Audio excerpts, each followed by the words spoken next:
pronto. É assim que você garante a sua trajetória e sua colocação no pódio das Olimpíadas das Psicopedagogas de Sucesso que vivem de psicopedagogia, faturando 15K por mês. Olá, pessoal! Sejam todos super bem-vindos ao Mundo PP rumo aos 15K, a série Tudo da Psicopedagogia Eu Te Conto. Aqui eu vou discutir estratégias que vão fazer você viver da psicopedagogia faturando 15K por mês. Para quem ainda não me conhece, eu sou a Sandrinha, sou especialista em psicopedagogia, educação inclusiva e neuropsicopedagogia. O nosso tema hoje é: nas Olimpíadas da Psicopedagogia, é assim que você vai para o pódio. Nesse vídeo, eu te conto tudo o que você deve fazer para estar no topo das psicopedagogas, ser uma daquelas que realmente chega ao pódio e que, por consequência, chega aos 15K por mês vivendo da psicopedagogia. Se você quer ser referência na sua profissão, se destacar pela excelente profissional que você é, esse vídeo é para você. Toda psicopedagoga e neuropsicopedagoga almeja ser referência e ter uma agenda lotada de atendimentos que proporcione uma excelente renda. Mas para que isso aconteça, assim como os atletas olímpicos, nós precisamos de treinamentos que perpassam principalmente dois aspectos: as nossas atitudes e os nossos resultados. Na verdade, nada diferente dos atletas, que chegam ao pódio porque tiveram atitudes assertivas e apresentaram resultados. É preciso que nós, profissionais da psicopedagogia e da neuropsicopedagogia, para chegar aos 15K por mês, também estejamos focados no caminho profissional que nos leve ao pódio. As nossas atitudes e a forma como nos posicionamos, além dos resultados efetivos do nosso trabalho, é o que vai promover a nossa subida no pódio da profissão. E tem mais. Seguindo com consistência nestes dois aspectos, atitudes assertivas e resultados, é muito provável que a meta inicial seja modificada. Afinal, ao alcançá-la, a tendência é também torná-la ainda maior. Mas o que é, afinal de contas, ter atitudes assertivas e resultados efetivos? Bom, aqui eu te conto. Então, vamos começar pelas atitudes assertivas. A primeira delas é a divulgação. Você precisa divulgar o seu trabalho. Não só o que você já sabe, o conteúdo que você divulga, daquilo que na verdade é um conteúdo que você precisa saber. Você tem que ter domínio. Mas precisa mostrar também parte do seu dia a dia como psicopedagoga. Precisa mostrar a sua rotina com os pacientes, aquilo que você propõe para eles e a realização da proposta. Vale sempre indicar o objetivo dessa proposta, do que você está mostrando. Lembre-se sempre que o objetivo do seu trabalho é promover a aprendizagem para quem tem dificuldades. Então, a base está no desenvolvimento das habilidades cognitivas. Por isso, indique lá na sua divulgação, nas suas postagens, aquilo que você está mostrando para o público que te segue nas suas redes sociais também, quais das habilidades você está desenvolvendo. A segunda é acolhimento. Pode parecer muito óbvio o que eu te conto aqui agora, né, sobre acolhimento, mas na verdade, receber o paciente, ser acolhido, ele se sentir acolhido por você, é muito mais do que escutar as suas demandas e da família. É muito mais do que dar um suporte. Acolhimento é livrar-se dos julgamentos. É entender que o caminho que ele percorreu até chegar a você, a família até chegar a você, as vivências que eles tiveram, foi tudo de melhor que eles puderam fazer até o momento. É ter empatia.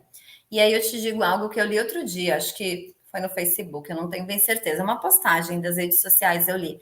Que empatia é enxergar a alma do outro sem julgar nada do que está ali. É respeitar o espaço e o tempo de cada um. E é compreender que as dores pesam de jeitos diferentes para diferentes pessoas.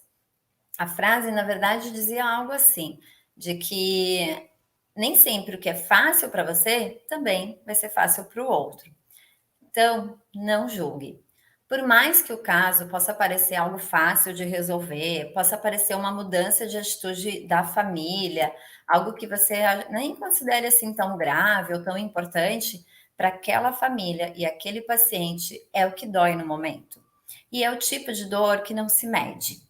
Por isso, acolha sem julgamentos e demonstre que você está ali para eles, para caminharem juntos.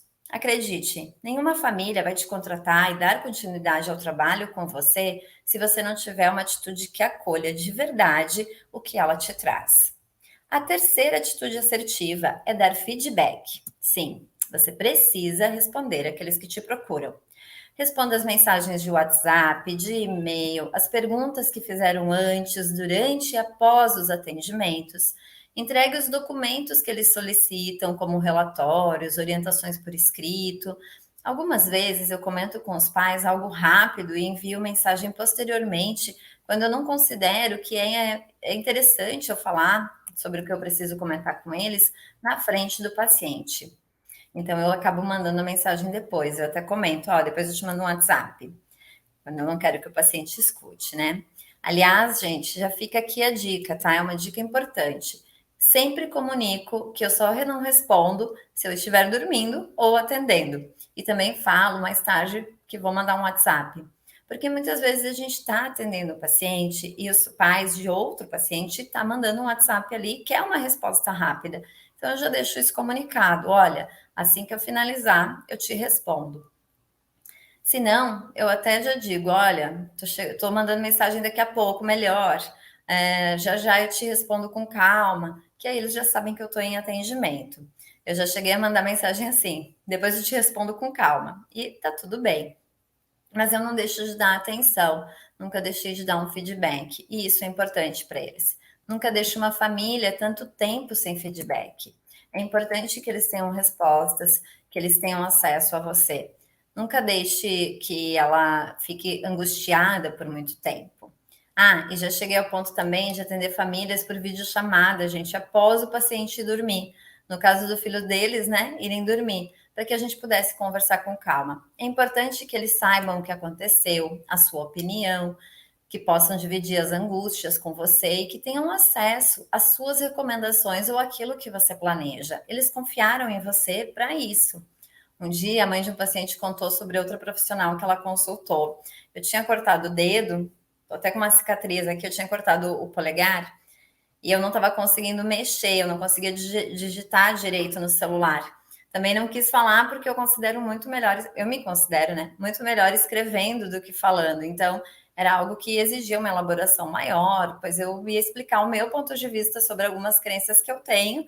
E aí a mãe do paciente me contou sobre o tratamento proposto pela profissional. Na verdade, nem era o tratamento, era sobre a avaliação que a profissional tinha proposto para ela. E aí, como eu estava com o dedo cortado, eu expliquei que assim que eu ligasse o note, eu ia escrever melhor sobre essa situação, né? Sobre o que eu pensava a respeito. E assim eu fiz no outro dia. Já aproveitei também para expor duas outras situações que envolviam esse paciente. Algo que eu acho que é interessante, que era relacionado ao desenvolvimento na adolescência de um paciente que tem diagnóstico de autismo, e uma situação que eu gostaria que ela vivesse, que é conhecer a mãe de um outro menino, de um outro paciente meu, que está passando por situações semelhantes. Então, elas têm situações semelhantes na vida e eu já aproveitei para indicar que elas se conhecessem. O que eu quero te deixar claro contando essa história é que você precisa dar feedback, precisa dar retorno, mesmo que não seja na hora, mas também não demora muito para fazer isso. A quarta atitude positiva, proporcione bem-estar para a família. Mesmo quando você tiver que propor algo que não é exatamente o que o seu paciente gosta, ou fique satisfeito, ou que aconteça algo que ele saia do seu atendimento chateado, explica para a família o que está acontecendo. Muitas vezes, o desenvolvimento do processo de tratamento, inclusive, né, e também o objetivo que você tem com esse paciente, é mudança de atitude, então pode sim acontecer situações onde ele saia do seu atendimento chateado, triste e até muito irritado. Você precisa explicar para a família o que aconteceu. Quando o seu objetivo para a consulta for justamente algo mais delicado e você já imagina que pode gerar esses tipos de sentimentos, já informa para os pais antes do atendimento acontecer, para que eles também entendam e também já se preparem para uma possível irritabilidade do filho deles. É importante para a família estar ciente de que algumas vezes isso vai sim acontecer, mas isso é parte do processo e garante que você continua proporcionando bem-estar para a família porque eles confiam em você, que vocês continuem caminhando juntos. Vamos recapitular aqui Então, as 4 atitudes positivas que você precisa assumir para chegar ao pódio, para faturar 15K por mês vivendo da psicopedagogia. A primeira delas, divulgação. Segunda, acolhimento. Terceira, feedback para a família, até para os profissionais e escolas desse paciente. Quarto, garantir o bem-estar para a família. Mas o seu pódio, gente, não vai depender somente desses 4 fatores, não. Depende também dos seus resultados. Aliás, bem importante, né? Então, como que a gente pode obter melhores resultados? O primeiro aspecto importante para se obter uns resultados efetivos é ter clareza de que cada um dos seus pacientes exige um resultado diferente. Concorda? Eu te conto. Cada paciente que chegou até você tem algum tipo de dificuldade que interfere na aprendizagem dele ou algum diagnóstico que pode influenciar nesse processamento neurológico e, consequentemente, na forma como ele aprende. Então, cada um vai precisar de algo específico, de acordo com o que ele apresentou na avaliação que você fez sobre o desenvolvimento dele. Sendo assim, cada um vai ter um resultado diferente. Parece complicado, mas não é. Quando você entrega uma avaliação para a família, você já sabe em quais habilidades cognitivas o seu paciente possui alguma dificuldade ou disfunção. A partir dessa avaliação, você precisa elaborar um plano de trabalho bem individualizado. Eu já vi esse plano receber vários nomes, pessoal. Algumas profissionais usam o PEI, que é um plano de educação individualizado, que também é um nome bastante utilizado nas escolas regulares para alunos que têm algum tipo de diagnóstico. Tem o PDI, que é o Plano de Desenvolvimento Individualizado. Eu já ouvi também PIT, Plano Individualizado de Tratamento. PTI, que é o contrário, né? Plano de Tratamento Individualizado. Já ouvi PAT, Plano de Ação e Tratamento. Enfim, o nome em si, na verdade, nem é o mais importante. O que importa mesmo é que você faça um planejamento do que precisa desenvolver com o seu paciente. E é esse planejamento que vai te indicar se você está avançando em direção ao pódio, rumo aos 15K por mês, vivendo da psicopedagogia, ou se você está empacada, estagnada, paralisada na sua caminhada. O planejamento precisa conter claramente alguns aspectos que você já viu que vão te ajudar também a pensar no que fazer e como agir em busca dos resultados. Então vamos lá, aqui eu te conto o que ele precisa ter. O planejamento precisa ter a identificação completa do seu paciente e o nome do diagnóstico dele, caso ele já tenha algum diagnóstico validado por algum médico. Precisa ter também indicativos sobre o comportamento dele, sobre os comportamentos que são importantes para você poder promover melhores estratégias de desenvolvimento. Por exemplo, tem que ter o canal de comunicação preferencial, tem que ter as existências e preferências, os fatores que geram crises ou desorganizações, como que ele atende a comandos, como ele reage perante desafios. Esses aspectos, esse tópico do planejamento, é onde eu digo que nós colocamos os segredinhos de cada um dos nossos pacientes. Em seguida, ele precisa conter as habilidades cognitivas, com o desempenho em cada uma delas. Aquilo que você fez lá na avaliação, que você conseguiu captar na avaliação, que são as habilidades cognitivas dele, o desempenho, o que está bem, o que está acima, o que está abaixo, e também como que ele faz, como que se manifesta essa habilidade cognitiva nos comportamentos dele, precisam estar nesse plano. Com esse desempenho, é nesse momento que você consegue visualizar aquilo que você precisa desenvolver, o que está de acordo com o padrão e até o que não está bem ou está além. São essas habilidades abaixo do padrão que vão indicar o objetivo do seu trabalho. A partir disso, você pode elaborar uma tabela, por exemplo, constando, né, as dificuldades do paciente, os procedimentos que você pretende desenvolver com ele, objetivo curto prazo e objetivo longo prazo. Quanto mais claro e ao mesmo tempo direto você conseguir ser nesta tabela, mais você poderá ter clareza dos objetivos e, como consequência, dos resultados que você alcançou. Vamos ver um exemplo.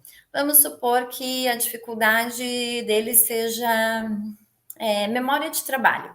Então, você tem lá dificuldade, né, habilidade, memória de trabalho, que está abaixo. Aí os procedimentos que você vai desenvolver com ele. Deixa eu ver, memória de trabalho. Exercício com fichas contendo 4 desenhos, exercícios com fichas contendo 6 desenhos, que aí você já sabe o que é esses exercícios com fichas, para que ele possa lembrar desses elementos, desses desenhos, ao retirar, ele poder te dizer o que aparecia ali. Jogo Torre de Hanoi, 4 até 6 peças, ordens com 3 instruções. Então, você vai elencar uma série de procedimentos. Lá no objetivo de curto prazo, qual é o seu interesse? Qual é a sua intenção? Que ele lembre de até 4 elementos, que ele consiga realizar a Torre de Hanoi com 6 peças e o menor número de movimentos, que ele atenda a ordem com 3 instruções. Vamos supor que esse é o seu objetivo para um prazo de 1 mês de atendimento. E aí você vai colocar lá no curto prazo, 1 mês. Qual que é o objetivo a longo prazo? É a melhoria da memória de trabalho. Então, vamos supor que você esteja planejando para isso 4 meses. Conforme você vai seguindo nos procedimentos, você vai alterando eles, você vai ver se está conseguindo chegar lá no objetivo final, pensando em cada um dos objetivos de curto prazo. Nesse período, é importante que a família e também a escola sejam orientadas para contribuir nesse desenvolvimento do objetivo. Então, por exemplo, você pode indicar para a família que ela solicite que a pessoa pegue algo para fazer alguma atividade. Vamos supor assim, que a família possa dizer lá para o seu filho: pegue a toalha, suas roupas e depois vai para o banho. Claro, né, gente? Se isso já não é algo que a família faça. Para a escola, você pode sugerir que a professora peça para a pessoa buscar algo na sala da coordenação e trazer para a sala de aula.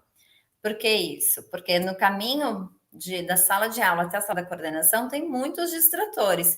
Então, se o aluno conseguir lembrar, conseguir reter na memória dele o que ele precisa trazer, pedir na coordenação e trazer para a sala, a gente está ampliando também os aspectos relacionados à memória.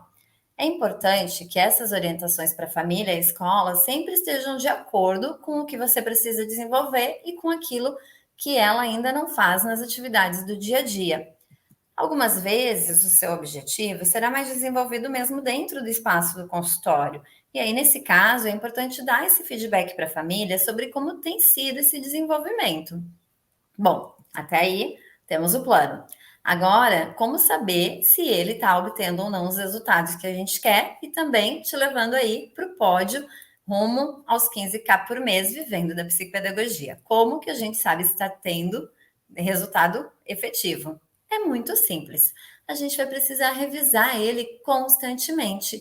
Para isso, é importante que você registre cada um dos atendimentos com seu paciente, que você descreva o que foi feito e como o paciente realizou o que você propôs.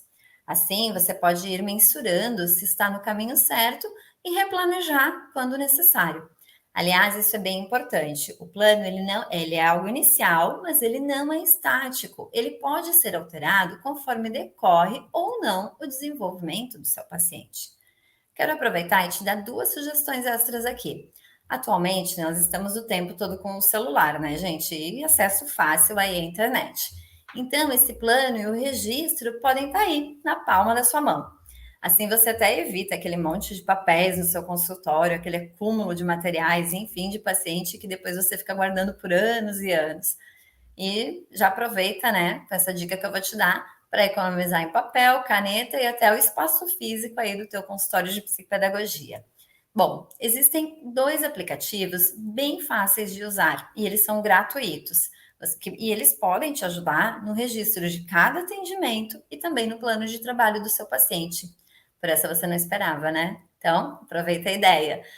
O aplicativo Progress permite que você coloque lá os seus projetos. Eu coloco como projetos o nome de cada um dos meus pacientes.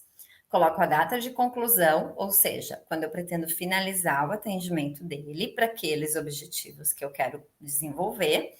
E aí o próprio aplicativo já me indica quantos dias faltam para eu chegar nessa meta. e quantos por cento dela eu alcancei, conforme eu vou preenchendo ali se o paciente conseguiu ou não desenvolver o que eu propus. Na descrição, eu coloco o objetivo principal. Nas tarefas, eu coloco os objetivos sempre de curto prazo, com data e com as tarefas que eu vou propor, ou seja, os procedimentos, né, que eu vou realizar. Esse aplicativo ajuda também a pensar e reformular o plano de ação. Gente, ele é ótimo. Outro aplicativo que, na minha opinião, é fundamental para qualquer uma de nós, profissionais da psicopedagogia e da neuropsicopedagogia, é o aplicativo consultório.me. Nele, você pode organizar a sua agenda, ter os dados dos pacientes completo, você pode controlar até pagamentos, indicar se a sua consulta é uma sessão, uma avaliação, se é uma entrevista com os pais. Você pode colocar ali se teve orientações com uma escola, e inclusive constar o prontuário do paciente, porque você pode ir anotando ali por dia de cada uma das suas sessões, dos seus atendimentos, você vai anotando o que você fez, como o paciente fez. Tá tudo ali no aplicativo. O aplicativo permite também que você configure ele conforme as suas necessidades, tanto de agenda como de procedimentos e valores. Eu vou te mostrar aqui cada um deles. Deixa eu pegar aqui meu telefone, vou mostrar aqui esses dois aplicativos no meu telefone. E o Progress é onde tem um estilo de gráfico aqui colorido. Então, clicando no Progress, eu coloco como projetos, fiz o meu cadastro, coloco como projetos os nomes dos meus pacientes. Vou mostrar um exemplo para vocês, que é esse aqui, o primeiro. Eu coloquei a data de início, 25 de julho, e o final, dia 1º de dezembro, que é o dia que eu pretendo finalizar os atendimentos com ela neste ano. Então, aqui a gente tem a primeira paciente, o meu objetivo principal, o objetivo geral, digamos assim, é ampliar a atenção focada e melhorar a escrita. Aí, nas tarefas, eu coloco cada um dos objetivos específicos. Então, eu coloquei, por exemplo, melhorar a escrita, ampliar a atenção focada, permanecer na atividade até o término e conversar após a atividade, porque é uma menina que conversa demais durante o período de atividade e aí ela dispersa. Eu vou clicar em uma dessas tarefas, por exemplo, conversar após a atividade. Aqui eu não coloquei prazo de finalização, mas eu posso colocar também. Consegue com ajuda verbal, então eu tenho que pedir para ela, eu coloquei como observação, né? Consegue com ajuda verbal, comentários curtos sobre a atividade. Então eu permito que ela faça comentários curtinhos a respeito da atividade que ela está produzindo, então relacionada com o objetivo daquele momento, e consegue com ajuda verbal é porque ela começa a falar a respeito de outros assuntos e eu tenho que dizer agora não, agora a gente continua aqui, depois conversamos. E aí aqui, onde tem esse 80%, eu consigo mensurar o quanto eu já consegui atingir com ela nesse objetivo específico. Como que eu faço essa mensuração? A partir dos meus relatórios lá no consultório.me, eu consigo medir, ela já consegue ficar mais tempo na atividade sem conversar sobre outros assuntos. Quanto ela está conseguindo isso? Eu faço mais ou menos uma mensuração no mês.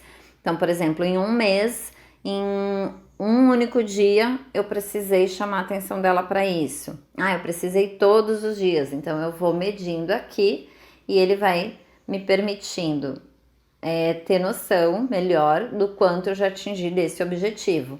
Então, nesse caso, em 4 atendimentos, em um, ela precisou de auxílio para não dispersar durante aquela tarefa, para ela não ficar conversando sobre assuntos que não eram pertinentes ao momento. Aqui no mais, quando eu clico, eu posso colocar outra tarefa para ela. Não é o caso agora. Voltando aqui, eu vou ter o quanto eu consigo atingir. Essa mensuração eu preciso fazer manualmente. Quando eu faço manualmente, é porque eu preciso voltar nos meus relatórios para entender em um mês, mas eu geralmente uso o período de um mês. Em um mês, quanto que ela já atingiu. Aqui, permanecer na atividade até o término. Ela permanece na atividade até o término. É muito raro hoje em dia ela se dispersar a ponto de não conseguir finalizar, o tempo terminar e a gente não conseguir finalizar o objetivo principal. Então eu coloquei, consegue com ajuda verbal 95%. Por quê? Porque aconteceu na maioria das vezes, mas teve uma situação específica onde eu tinha planejado 2 atividades para aquele dia e uma delas eu não consegui finalizar. Então eu coloquei aqui manualmente 95%. E esse é o aplicativo Progress. Você tem acesso aqui a todos os pacientes e você pode configurar ele de uma maneira que você considere melhor. No sistema de cores, você pode utilizar as cores que você quiser, você pode configurar essas cores. Por exemplo, agora eu troquei pelo verdinho, então vai aparecer aqui a maioria dos meus pacientes com o verdinho. Aqui nesses 3 risquinhos eu consigo colocar a ordem do registro, os mais antigos primeiro, a ordem de realização, prazo, pedidos personalizados, nesses 3 pontinhos aqui à direita da tela. À esquerda é onde eu vou configurar o meu aplicativo. Ele também tem na versão paga, caso interesse. Esse é o aplicativo consultório.me, esse ícone branco com um círculo azul e uns quadradinhos brancos dentro. Então, eu abri aqui o aplicativo, apareceu já a minha agenda de hoje. Aqui você vai ter agenda, pacientes, relatórios, você pode pesquisar CID também. Eu não faço isso porque eu não sou médica, eu não costumo utilizar, né, essa classificação, eu uso a do DSM-5. Aqui você tem configurações, cliquei nas configurações. Você pode colocar o seu tempo de atendimento, o horário que você começa, o horário de intervalo e os dias da semana, além de outros itens aqui, conforme você achar pertinente para o seu caso. Vamos lá. Agenda. Então, eu tenho agenda de uma segunda-feira, por exemplo, e aqui no dia seguinte eu coloquei aqui alguns cancelamentos para vocês verem como funciona. Eu tenho a agenda por hora de atendimento e aqui agendamentos cancelados é quando o paciente cancela antes, eu posso colocar como cancelamento, ele vai aparecer embaixo. Eu fiz isso para vocês verem como que aparece. Então, vamos supor que amanhã eu tenho esse paciente às 8 horas. Eu confirmo, já tenho os dados dele aqui completos, porque eu já cadastrei ele no aplicativo. Confirmo aqui na bolinha azul. E aqui eu posso colocar o tipo de sessão que eu tenho com ele. Nas minhas configurações eu coloquei avaliação, primeira consulta. Profissionais é quando eu tenho alguma reunião com profissionais que também atendem ele, ou então com a escola. Retorno eu chamo de entrega de avaliação para as famílias. Então, quando eu vou fazer alguma entrega de avaliação, ou então quando eu vou dar algum retorno, algum feedback para as famílias, eu coloco no retorno. Reunião de pais e sessão. Cada item desses, ao agendar na agenda aqui do aplicativo, ele fica de cor diferente. Eu vou mostrar para vocês. Então, esse menino, coloquei às 8 horas, sessão. Confirmei na bolinha azul, vai aparecer em vermelhinho. Às 9 horas, eu vou colocar o outro paciente. Começo a digitar, já vai aparecer aqui o nome dele, porque eu já tenho ele cadastrado. Então, eu posso fazer a mesma coisa, colocar o nome, confirmar o agendamento dele e colocar o tipo de atendimento. Tá lá. Ó, apareceu aqui os 2 que eu agendei. Vamos supor que às 10 horas eu tenho uma entrega de avaliação. Eu vou pôr o nome do meu paciente. E aí, aqui no tipo, eu vou colocar retorno, que é a entrega de avaliação. Aí vai aparecer de cor diferente, ó.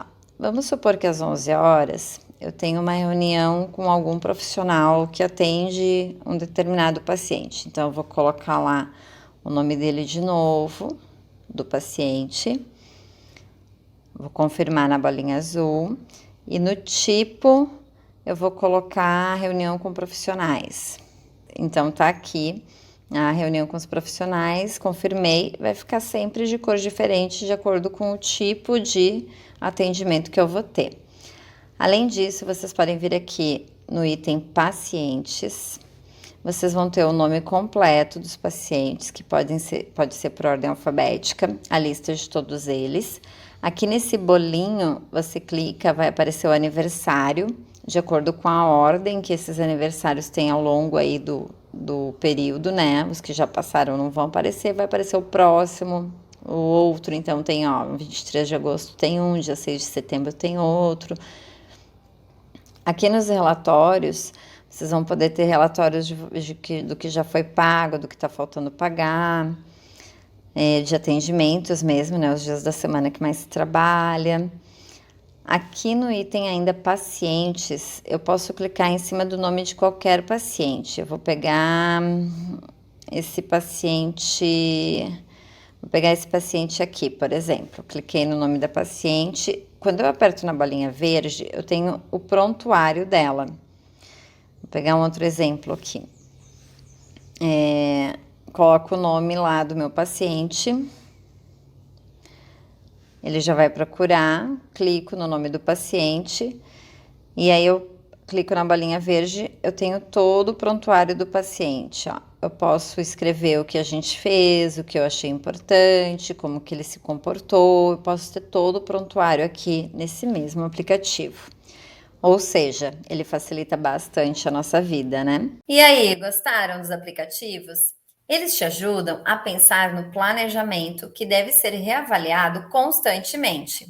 Bom, vamos retomar aqui, né, a sua caminhada ao pódio nas Olimpíadas da Psicopedagogia que vão te levar aos 15K por mês. Você precisa ter atitudes e resultados. Sobre as atitudes, é importante divulgação, acolhimento, feedback para a família, para os profissionais e escolas. Quarto, garantir o bem-estar para essa família. Sobre os resultados, você vai precisar, primeiro, uma avaliação completa, né, e eficaz. Em outro vídeo, eu até falo sobre o processo de avaliação, caso você tenha interesse em assistir. 2, planejamento, que tem que ser constando os objetivos e os procedimentos, além dos prazos, se curto ou longo prazo. 3, registros. E quarto, reavaliação periódica desse planejamento. Pronto. É assim que você garante a sua trajetória e sua colocação no pódio das Olimpíadas das Psicopedagogas de Sucesso que vivem de psicopedagogia, faturando 15K por mês.